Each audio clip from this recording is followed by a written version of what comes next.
where China is investing billions or underwriting billions of infrastructure projects, from railways to roads to ports to bridges, all along the old Silk Road linking China to Europe. Well, the Belt and Road project is having its 10th anniversary this year. Let's take a look at some of the big projects.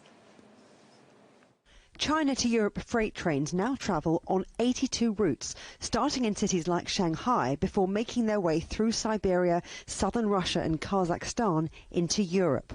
The trains stop in at least 200 cities across 24 European countries, meaning the transport network covers most of the continent. From the beginning of 2022 to July, the number of train journeys grew to nearly 9,000. That's a 3% increase on the same period in the previous year. And in the same time frame, cargo being delivered from China into Europe increased by 4%.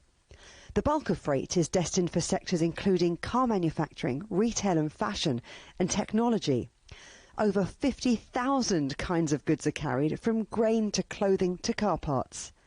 The goods are bound for countries like France, the UK, the Netherlands, Spain, and as far away as Norway. China's first and largest Belt and Road project in Europe is the Greek port of Piraeus, where Chinese investment helped create more than 10,000 jobs. In November, the port recorded a profit jump of 28% in the first 9 months of the year.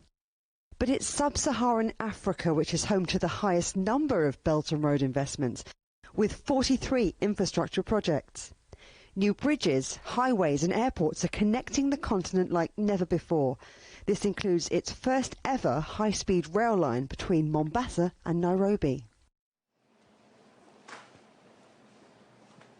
Well, I've been speaking to not one but two presidents of countries who are already undertaking Belt and Road projects with China, the president of Costa Rica and the president of Ecuador.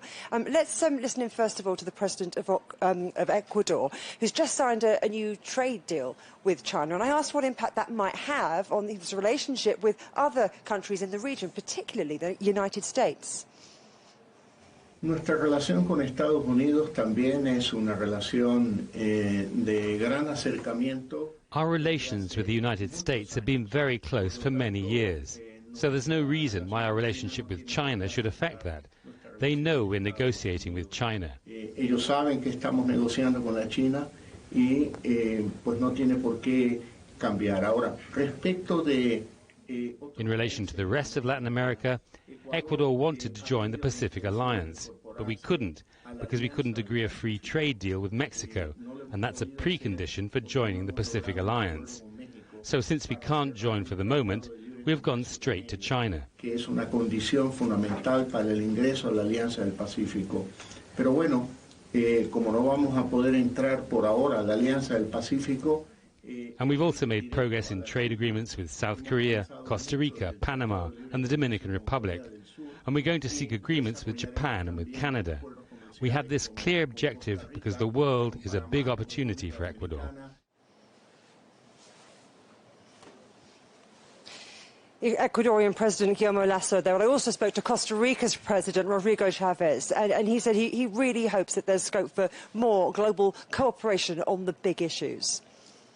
We think that what matters in the world is that all engines of growth are functioning.